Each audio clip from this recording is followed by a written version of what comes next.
All right, I'm gonna do a little arc review of the recent arc from Black Clover. I guess I guess it's called the Spade Kingdom Invasion arc. I don't know, but it's gonna be the most recent arc. I'm try to do a little review on that. Get my opinions on it, and I'm gonna say a couple of things at the end of the review. Give my theories and whatnot. I'm gonna split it up in two parts. The first part's gonna be the beginning of where the black uh the Clover Kingdom and the Heart Kingdom got invaded. And then the second part's gonna be uh the Clover Kingdom and the Heart Kingdom invading the Spade Kingdom. So I believe the first half is gonna be from chapter 229 till 273, and the second half is gonna be 274 to 331.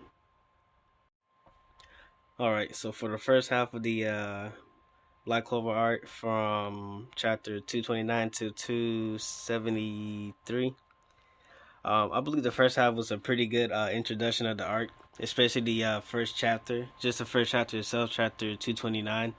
I think it was pretty good how it introduced Asta, his new design post time skip, and his and the abilities that he was able to new ability he was able to come up with during the time skip with the black slash for the demon dweller.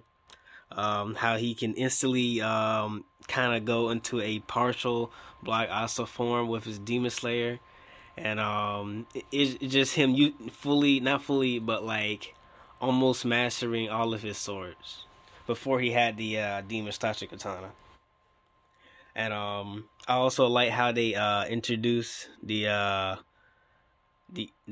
current arc villains. How they introduced the Spade Kingdom. I guess the Spade Kingdom kings with Vonica, Xenon, and Dante. And I like their introduction, especially Xenon, because Xenon seemed like the most chill out of all of them. Vonica is a polar opposite of Xenon, and I guess you can. I want to say Dante's in the middle. I'm gonna just say Dante is almost similar to Vonica, but more tamed. Past a couple of chapters, they show what Yuno's situation is or his position, how he's currently vice captain now, and how the Clover Kingdom's guys are doing over at the Heart Kingdom training and whatnot, and how they got a hang of the Heart Kingdom runes system, how they use runes to enhance and modify their magic. I like how they did that, how they implemented another new system in the Black Clover world, and how the Clover Kingdom system can utilize it to their advantage in the upcoming fights.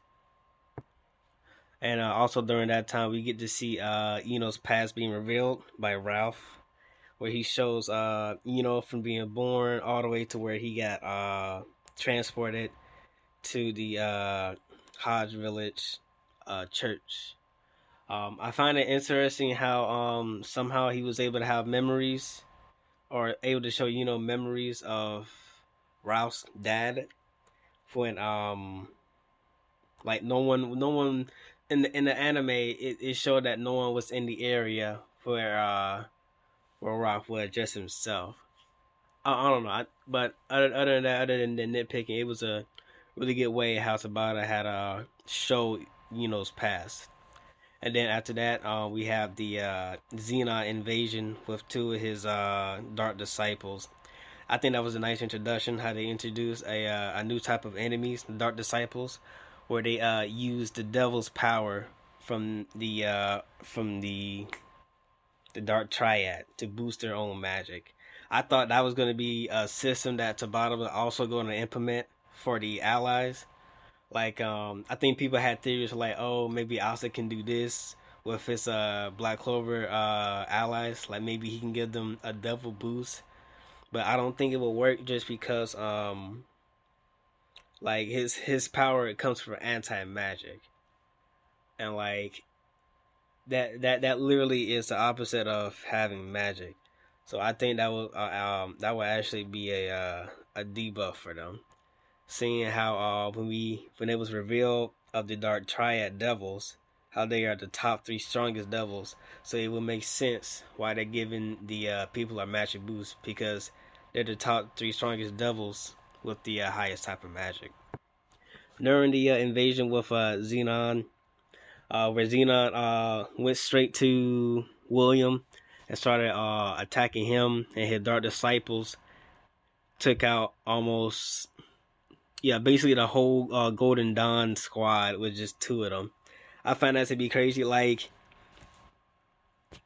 I understand, like, oh, it's a new enemy. We gotta show how strong they are, but I just find it crazy how the whole Golden Dawn got beat by two Dark Disciples with boosted devil power, where the whole Golden Dawn has also boosted power from the previous arc with the F boost.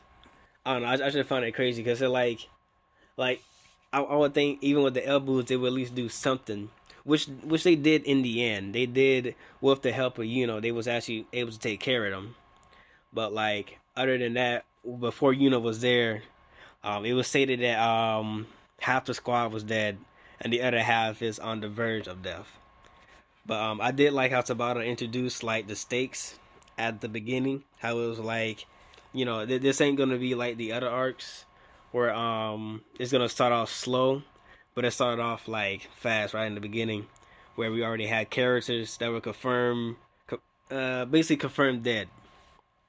So that was pretty neat. And I like the fight with and I forgot the rock guy's name, the Spade Kingdom rock soldier. Was it Gradius? I can't remember, but I like the conversation where was trying to like understand like like what drives you to kill people, like what was even your reasoning for even overtaking the Spade Kingdom, killing all those people, um, putting them underneath the Dark Triad rule, messing them up and whatnot, and then he just says that oh, killing people is just gratifying. Like like I find that cool where like sometimes you don't need a bad person to have really a strong sense of a goal, or they're just bad just because they just like doing evil things. And then how conflicts that, saying that that I'll just stop you right here and now, and anyone else that is just evil. And also I don't think that was first kill, but I like how at his first fight in the post time skip it started off with a kill already. I like how that started off with and then also with the other fight with the smoke guy, that he was also easily dispatched too. And then my favorite part in those chapters was Xenon already having William up as hostage, and then him taking care of the other stragglers of the Golden Dawn. By stragglers I mean Klaus and the Compass chick, which I forgot her name. Leo is something, but the Compass chick and Klaus, where they both got taken out. When I saw that panel, I honestly thought that Tabata would just like, I don't know, like at first I was like, did Tabata really kill these people, or is she gonna bring them away to bring them back? Like when I saw that, I was thinking like, I don't I don't think Tabata joking around at this point. But then after Zidane stabbed in the chest, and it looked like was about to die, I was really questioning. Like, I honestly don't think that Tabata's going to kill off especially at the beginning of the arc. Like, if were to say that, that would immensely like raise the situation to a dire level. But even with Tabata bringing half the squad back, and with Williams tree magic, I thought that was also pretty cool too, because that shit goes to show that William wasn't fighting, was just the thought of him trying to survive. He also fight while conserving enough magic to save a spell in order to use on his allies after the Spade Kingdom left. So I thought that was pretty cool. That's I would say that's one good start for William, but he's still on the bottom list of a complete trash person for betraying the Clover Kingdom. But that's for another day. So after Xenon's invasion has ended, it then went to Vonnega's invasion, and how Vonnega and her five, I believe it was five or four. No, it was five. And her five dark disciples had they was completely rampaging on the Heart Kingdom, and how they was just destroying everything, taking out the Spirit Guardians. The Spirit Guardians was a total letdown. Like, I'm pretty sure a lot of fans was expecting something from the Spirit Guardians. Like, me personally, I really didn't care, just because only Spirit Guardian I was really hyped about was Gaja. Cause like Gaja, the only person that seemed cool to me. Everyone else, like, I don't know, that their design is okay, but when they lost, I was truly just like not interested anymore. But it did give the Clover Kingdom's allies a shine with Luck, Leopold, Charmy to show off their new moves with the runes. I like how Luck had developed a new skill with the runes by actually he actually turned himself into actually a lightning bolt, and that makes sense because Luck's magic is lightning, but his type or his the way he used it as a equipped spell. He mostly is good with equipped spells, not dispatching spells like Gaja. Just like Gaja explained in that one specific chapter. So I like how Luck had just equipped true lightning magic on his own body, to where he just became a whole lightning bolt and then dashed right through the enemy. I thought that was pretty cool. Leopold's fight, uh, it was alright. It was just more spiral flames than a huge flame. That was okay. Charmy fight was okay too. I like Charmy's more than Leopold, but Lux was the number one for me. But I also like how now Charmy, it seemed like for Charmy, she can just go in and out of her hybrid form. So that was pretty cool. And then after those three got knocked out, it skipped to Gaja defeating his opponent. And I like how Tabata did it. I like how Tabata, like, he didn't give us a whole another chapter for that fight. He just showed like 2 or 3 panels of Gaja. Excuse me, 2 or 3 panels of Gaja just like immediately just defeating his opponent. That should go to show that Gaja's on a different scale, and I like that. I didn't like how every chapter was a fight. Like, there was a chapter for Luck, a chapter for Leo, and a chapter for Charmy. I kind of felt like they could have put the Leo and Charmy chapter in one, but I digress. And so after that fight, we went to Vonica with the tongue guy facing off Mimosa, Noelle, Laura Petrica, and Nero, who comes in later. I like the intro of Vonica. I feel like her character itself is kind of childish. Like, she got the mental state of a child. How she's only interested in one person because that one person gives her pleasure, which is like a very intense fight. And so because of that, she gave zero acknowledgments to Noelle. And like during the whole first half, when Noelle was trying to attack her, Vonica just did not care about Noelle at all. Even with her Sea Dragon roar, she immediately dispersed it with her Blood Beast. And I like the design too of the Blood Beast. I wish that she would have used that design more for when she went 100% in the future chapters. But I'll talk about that later. But I like the fight of how Laura Petrica and Noelle has combined together to where Laura Petrica gave Noelle a water buff and a debuff on Vonica. I thought that was pretty cool and a smart way of using elemental magic to their advantage. And how Noelle had developed a new form with her water magic in order to move more nimbly in the water space. I thought that was a pretty cool idea that Tabata made up. I also liked how Vonica was slowly going up to her dark percentage, and how Noelle was stating that just 1% is higher is a great difference. Like, I understand that 1% higher is a great difference, but like it seemed like even then she could still hold herself. Like she was having trouble, but it looked like that from I can't even remember when Vonica started off. I think she started off at 50, 60%.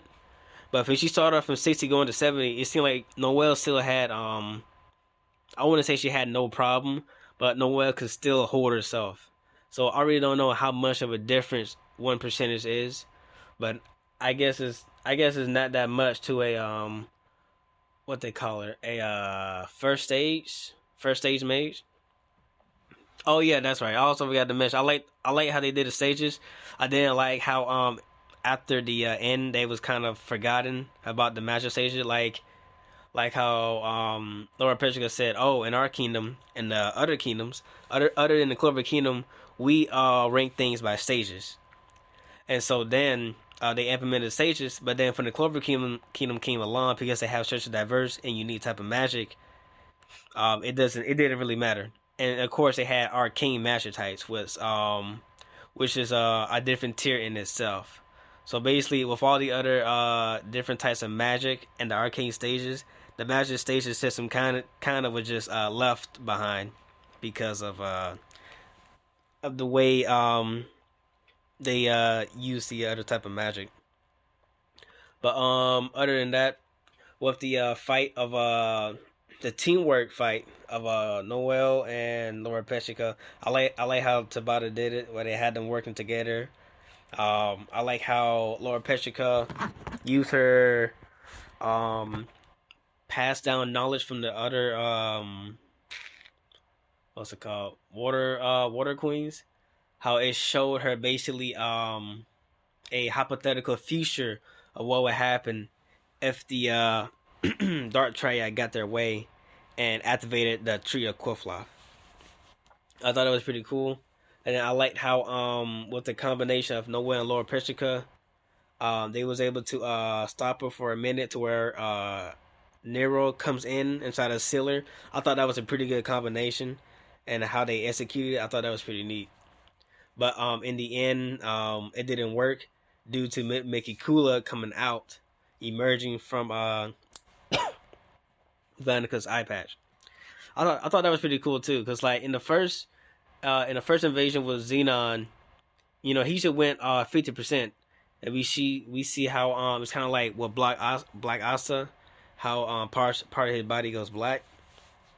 But with Xenon, he had that, and he had the devil horn and the bones. But with Vonica, it seemed like it was a whole different case, because not only was her eye was different, but also her hair color, half her hair was a different color, and it seemed like she had a devil actually like inside, able to manifest partially on her body, to where she had a different voice speaking, which would make it cooler, and how parts of her facial feature changed. So I thought that was a cool way of seeing how you know, like Xenon's devil position and Vonica devil position was a bit different based on how the ritual went in their case. But yeah, I like how after that, Vonica completely defeated everyone in the Heart Kingdom, or just the Clover Kingdom females and Laura Petrica, and how Noelle took a second stand trying to defeat Vonica, and how she showed Vonica that she actually is a threat. And then after that, Vonica had decided to just take Laura Petrica, because at the end of the fight, Laura Petrica didn't seem useful to Vonica anymore, because Laura Petrica lost the will to fight because of the Water Guardian, yada yada. But then she's seen that Noelle has potential, so she decided to take Laura Petrica as hostage, and then destroy her own Dark Disciples to leave a mark on the Heart Kingdom. I thought that was pretty cool. What she went with to take Laura Petrica as hostage, and to destroy the Dark Disciples. At first, when I saw her take the hostage, I was like, "Oh, this must be another way of Tabata trying to find a way out, not to kill Laura Petrica." Because it seemed like after Laura Petrica gave up, that was kind of it for her character. I mean, she only had like what, I think 6 months to live, or a couple of days. I can't remember the time frame, but she didn't have that long to live. and then she lost the will to fight because of the the water guardian dryad. Nah, I'm completely off. I forgot, but the water spirit guardian. And so then to I and then to me it felt like that Sabat was like, well, I'm gonna give her some other use other than just to kill her off there. And I really like what he did in the feature chapters. I'm gonna talk about that after. But after that invasion, with the complete ale of the Heart Kingdom and Clover Kingdom alliance, then we get to the best part, which is Dante invading the Black Clover base. So for the third and final invasion from the Spade Kingdom to the other kingdoms, the last one, which was Dante messing with the Black Clover base. I thought that was cool because it showed exactly how strong Dante was. Like Dante was just kidding around with them, even with Asta with his anti magic. I like how in his introduction he showed off his gravity magic. I thought that was a cool way because it showed how physical things, like any type of physical thing, bend to his will. Even with Gauche light magic, like like Ghost light magic, like the light beam itself, it is a physical thing. I just didn't think it would actually like bend. I don't know. It just seemed weird, like something that's like just like light itself or actual beam. It's like it's like if a Kamehameha wave were to just bend straight down due to gravity. Like that to me, like a Kamehameha wave is like the same type of energy as a or same type of matter as a Gauss mirror beam. And I just found it cool how like it doesn't matter what it is, anything just gets manipulated. And then after that, we see also fighting Dante. Dante being surprised because he would have never thought that anyone from the Spade Kingdom would be devil possessed. So that was a good hint.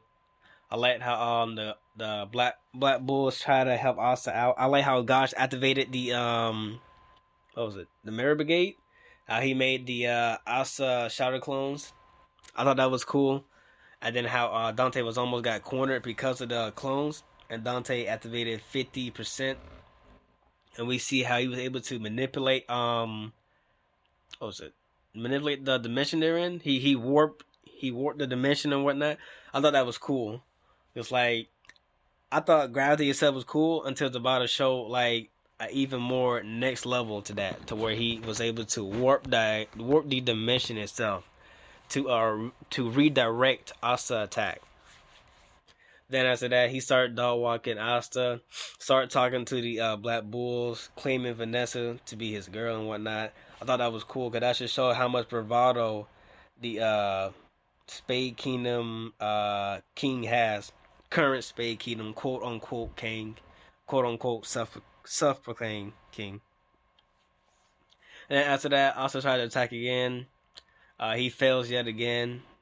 Then Dante gets mad. He pinned the Black Bulls in the air, and then he tried to, I guess, I guess you could say he tried to agitate Asta by having Asta react to one negative emotion on a high scale by attempting to kill Gauche. But before that, I really do like how Dante is so creative with the gravity spell, with how he was able to manipulate dimensions, fly with the gravity magic. I don't know if he was using Mana Zone or if he was just using gravity itself. But either way, I like how he was flying with the gravity magic or magic itself, and I also like how he was able to I forgot what the spell was, but it's a spell where he can take any part of a terrain and morph it to his will. He can morph it to a sword. I'm assuming he can morph it to many other things as well. But he mostly uses it as swords, like great swords and swords. I thought that was pretty cool. Yeah, it was called God's Pressure Craft. I like that name because like it just sounds so cool to me. God's Pressure Craft. Like that just sounds a very cool name. And also the first spell he used, Presence of the Demon King, was a sneak tease to his devil who is possessing him, which is Lucifero, which is the strongest devil in the Black Cloververse, supposedly. But yeah, I like how after he stabbed Gauche with a sword, Asa gets angry. He activate more of his I guess anti magic, where it's covering like 65% of his body. Is covering his whole arm, his leg. He grows a tail. Excuse me. He grows another part of a wing partially, and then I think he also has 3 horns. I thought a berserker form also was cool. I thought it was going to be the next step, like a tease to show how when Asa goes full form, I guess Asa goes full form, he's going to be all blacked out like a silhouette character. But thankfully, Tabata went a different route with Delva Union, and that's going to be discussed later on in the future chapters. But I like how Berserk Asa, like even though he was Berserk Asa, it seemed like he still retained some of his senses. Because while he was fighting, during the fight, after he was going against Dante, rampaging on him, when Dante was about to, when Dante surrounded him with three swords, Asa did a black tornado, and then while Dante was just standing there, Asa threw a slash, I think with his demon dweller, and then as Dante teleported, Asa predicted his move and went straight to Dante's predicted location and struck him. I thought that was pretty cool because I thought it showed like even though Asa was berserk, he still had a conscious sense to still use ki. So I thought that was pretty cool. And then after that, Dante really got annoyed and then started boxing him. And I thought that was pretty awesome because it just goes to show that Dante really doesn't need like any, like hightail complicated spell to take care of Asta. All he needs is his hands, which I thought that was a pretty cool way of dealing with, Asta, someone who uses anti magic. And then the other side part with Gray, true magic being revealed, which is I'm still surprised in the translation to put fortification magic, which was what was it? It wasn't transformation magic. It was a different type of magic. But it was Tatisha's great true magic. She healed and saved ghosts. And then after that, Yami comes in, which was the best part. Because I think at the beginning, people was like, oh man, since Asa and was part of the main force that had defeated Zagred, I don't see how any other captain gonna be, competing against him. And then we see in these next couple of chapters with Yami versus Dante, we see that exactly how Yami was not left behind. In fact, Yami got even more stronger because Yami trained to learn how to fully utilize Mana Zone. And I thought that was pretty cool that they still had Yami relevant in the story.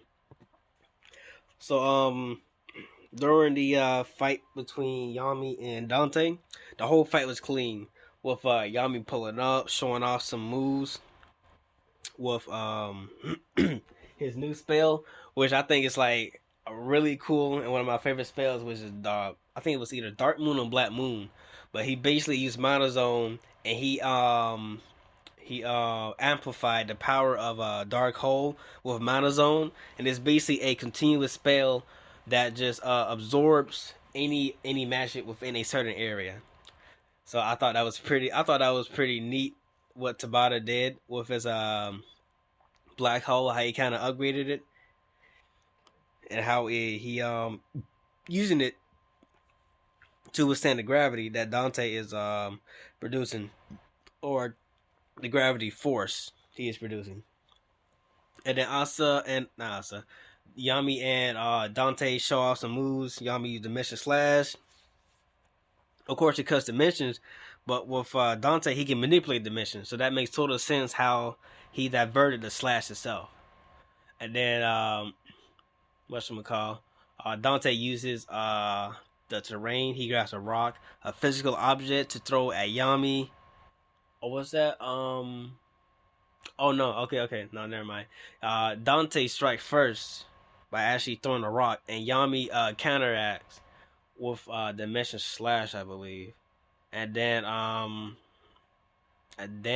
Dante used the dimension to warp. I can't remember. It's been a minute since I checked the chapters.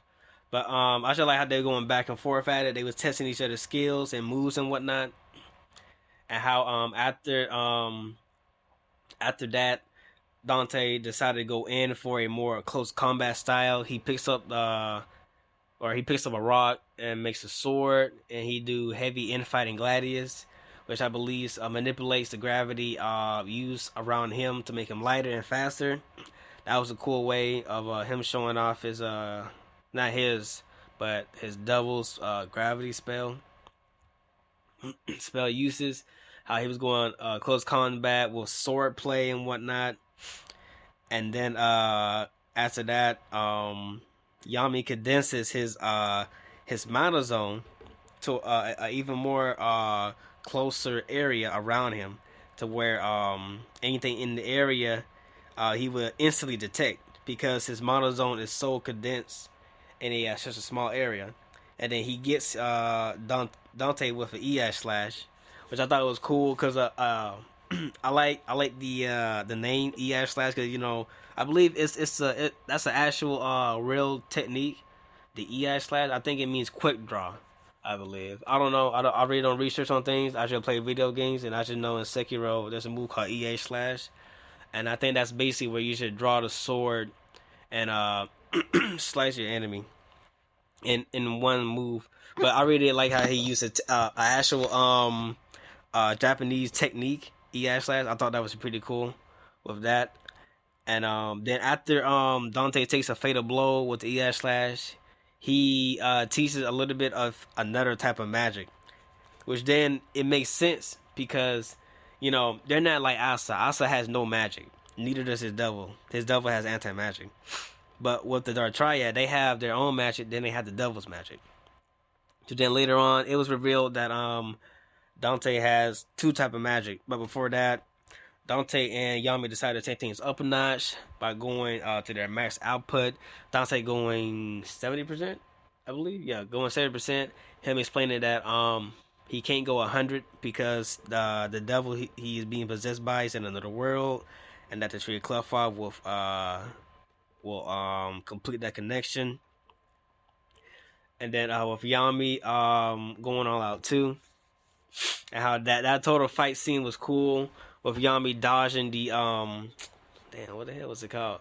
The black the little black dark circle or dark ball that he made. I forgot what it's called. Gravity Singularity. That was a cool move from that, where he displayed it. He just threw one at Yami. Yami dodges, and then Yami looks behind him. The trail it left, it literally left a hole in a mountain, which I thought that was crazy. Like that right there is a creative spell. And then Dante just started throwing them. Yami started dodging. Then he started messing with the rocks to throw that at Yami, messing up his game.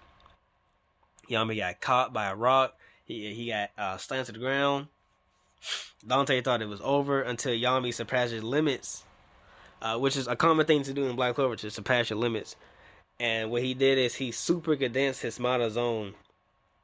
I don't know if he condensed it only to just like his body or to his arm. I think he condensed it to his arm, because he condensed the mana zone to his arm to where he was able to let off a super condensed dark magic attack. To dark magic range attack to Dante, which left a hole in his chest, would completely, I want to say completely destroy his torso, eliminate it. Showing exactly just how powerful that move is, which is Death Thrust. It's like Death Thrust is a whole nother level. Like that right there. Like if the Dimension Slash ain't gonna work, I know Death Thrust is. Death Thrust, all you need to do is just one attack with that'll leave an enemy dead on the floor. But of course, with Dante, that's not going to be the case, because it's body magic, which is being currently amplified by the devil magic, will boost it even more. And it just goes to show that Dante really is just a monster. Like, even though Yami has more skill and technique, Dante is just stronger because of his hacks. Because excuse me, according to him, he cannot die because of his body magic.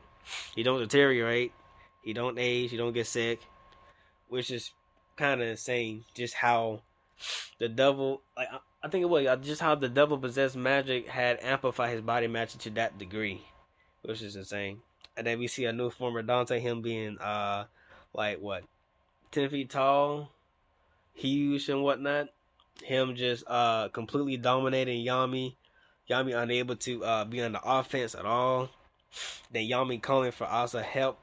That was a cool moment, calling for Asa. Because for Asa, that was the first time Yami actually called Asa's name. Because if you look back in the whole series, he doesn't call him by names. He's just calling him by nicknames by the whole series until up to that point. And then while Asa joining the fight just got even more crazier because it started off with Asa trying to keep up with the fight between Yami and Dante because Asa got beat up like pretty bad with Dante or by Dante, and so he was knocked out for a minute. He woke up, he couldn't even move during the first initial fight. Then once he got his name called, he got up instantly, but he was still battered and bruised. So even during that, he was still trying to keep up. And then during the fight between Dante, he realized that after seeing how Dante was utilizing his devil's powers, he was thinking, maybe I should do that too. He started talking to his devil, and then they agreed upon a deal to where the devil would take Asa's arm to get a boost to where his arm will become I guess a catalyst of anti-magic. Excuse me. To where it's like instead of the anti-magic sword just dripping power or dripping the anti-magic into his body, he actually has a body part that is completely anti-magic, like an item like an item.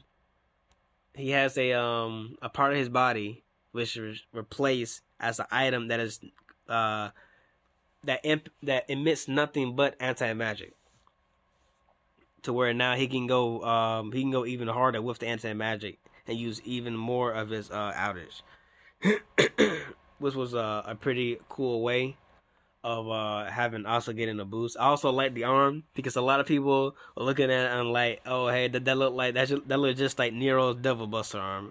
I thought so too, and I thought that was a pretty cool thing. I thought it was a reference to Devil May Cry Nero. That what I thought. I thought that was a pretty cool thing. But after all of that, that's when Asa really got his hand in the game. He started catching up to Yami. And then Asa and Yami, they was going crazy on that fight. They was like it was like WWE wrestle where it's like a 2v2 wrestle match, but instead of 2v2 it's a 1v2. Like they was just going crazy. They was doing all types of combos, especially in the anime. The anime was really showing off their combination skills.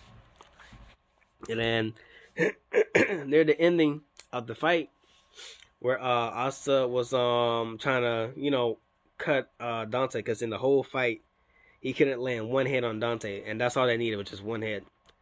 And so near the ending, Asa tried to use his Demon Slayer. His Demon Slayer was caught by Dante. He tried to get the Demon Dweller. Demon Dweller got caught. He tried to pull out the Demon Destroyer from his book, and that got caught too with his Grimoire. So Asa had no swords. And then the best part comes in where Yami threw his own katana at Asa to catch to use. And as soon as Asa catched the sword, he already took the stance to slice it. And as soon as he grabbed the sword, you can see how the the arm instantly started filling the katana up with anti-magic. And I think that was a new thing too, because like I don't think Asa could normally make any weapon anti-magic imbued. I think the current weapons he had before then, they was already anti-magic imbued, or they was just related to the Grimoire, the previous owner. But either way, with the last hit that Asa made on Dante, they actually took him out, which was a surprise, because I don't think anyone really expected Dante to get taken out this early into the arc. I know I didn't. And like the way it was going in the chapters from week to week, it looked like he could really take him out. But I don't think Tabata gonna do that. and then we see that Tabata actually did that, and I thought that was a really cool twist. I like how on the end of the fight, we see that even Asta exiting or leaving devil mode, we can see that his arm is still demonic. I thought that was a cool thing to show how his decision or his deal with the devil, it stays on permanently and it shows physically on his arm. Everyone was happy. Ghost alive. Gray confessed a little bit of her feelings to Ghost, indirectly. How Yami was about to wrap it up by um restricting Dante until Xenon appears. I gotta tell you, Xenon really is the true MVP of this story or this arc. The way he gets his job done by defeating William and killing the Golden Non, or almost killing until William clutched it, and then him appearing right before Yami to take Yami. Like, this man really is the true MVP. And then after that, the Black Bulls tried to stop him. They couldn't. Then they got away. And then we just see Asa on the ground yelling out Yami's name with Yami's katana right beside him. And I forgot to mention, but I like how they explained the Tree of Clothloth, where they needed someone with World Tree Magic and Dark Magic to activate it. And then how when they do that, they would bring all types of devils into this world. Because for some reason, they think that bringing in devils to the world is going to be cool. It's like, I don't get how they think bringing devils in the world is cool when, like, as soon as they come in, they're just going to get killed. Not the devils, but, like, them themselves. It's like, if your devil possessed, or the devil that's possessing you, you would think that you want that devil to stay on the other side. Especially if it's a high-ranking devil. Because as soon as it comes out, like, that devil has no use for you. So, I don't know what type of mindset they was on. I knew Xenon, he just wanted to protect the Spade Kingdom. But, I digress. So, after the 3 fights with Xenon, Vanica, and Dante, the Clover Kingdom and the Heart Kingdom have a little bit of time to recuperate, recover their wounds and whatnot. We see Asa gets up, gets the prize, try to look for Yami. And we get the reveal of the of the Black Bulls vice captain, who is Nock. A new character introduced. Thank God, because if you know what I know with a particular Black Clover podcast, with someone saying that they wanted it, they didn't want it, but they was thinking that it could be Baltos. I'm so happy that it wasn't Baltos, because I feel like that would have just come out of left field. So I really am glad it's a new character who is also devil possessed, which gives the incentive to train Asa for his devil possessed powers. And then we get a captain's briefing and whatnot, and it didn't go well at all because everyone was complaining, having their own issues. Jack was about to leave until Nock came in, and Nock discussed a plan of how to stop the Dark Trash plan, because of course he been a spy in the Spade Kingdom for over the years before the Black Court even started. I think he started becoming a spy, I don't know, I want to say maybe some years after Yami made him vice captain. I forgot, I think it was after or soon after he did it. But either way, Nock had been in the Spade Kingdom hiding, conversing, and working with the Spade Kingdom resistance also, which is pretty neat.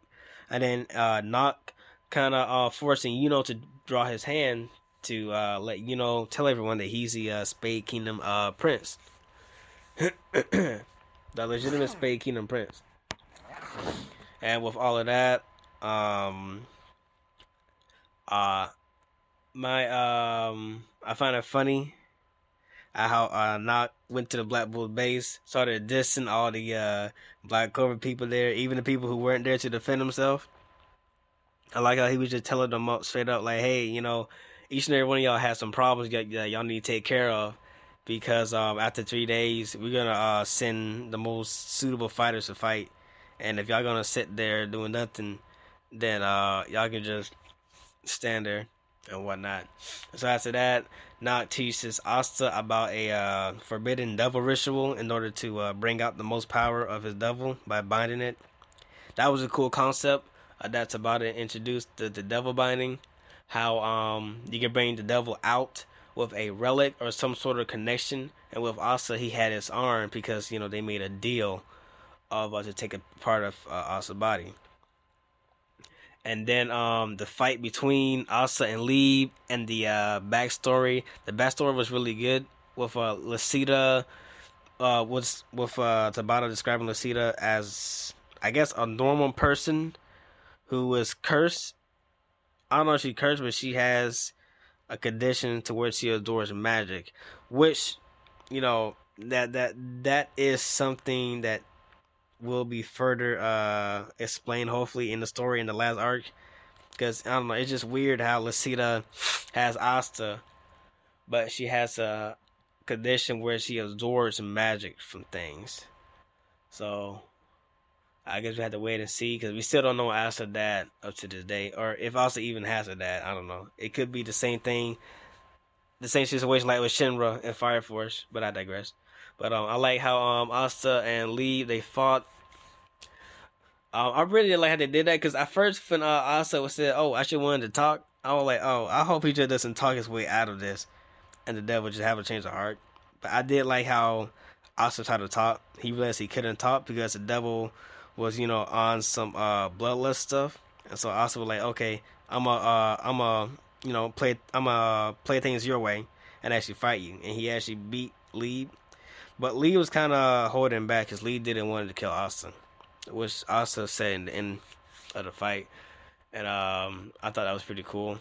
And then Asta decided to do a devil befriending ritual instead of devil binding, which is the most Asta thing to do, because Asta is anti-slavery, or which yes, Asta is anti-slavery. So good looks for Asta.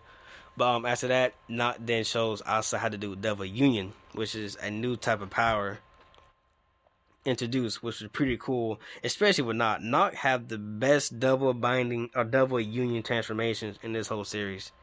Like I know there's only two devil unions, but from the look of it right now, like, cause Noct have four, Noct have four different devils, so he can use four different type of devil unions, and then he can mix the devils together.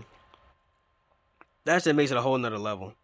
Like, in terms of double binding design, I think Noct is number one. I don't think if any other character comes around with a double union, I don't think anyone's gonna replace him for my list.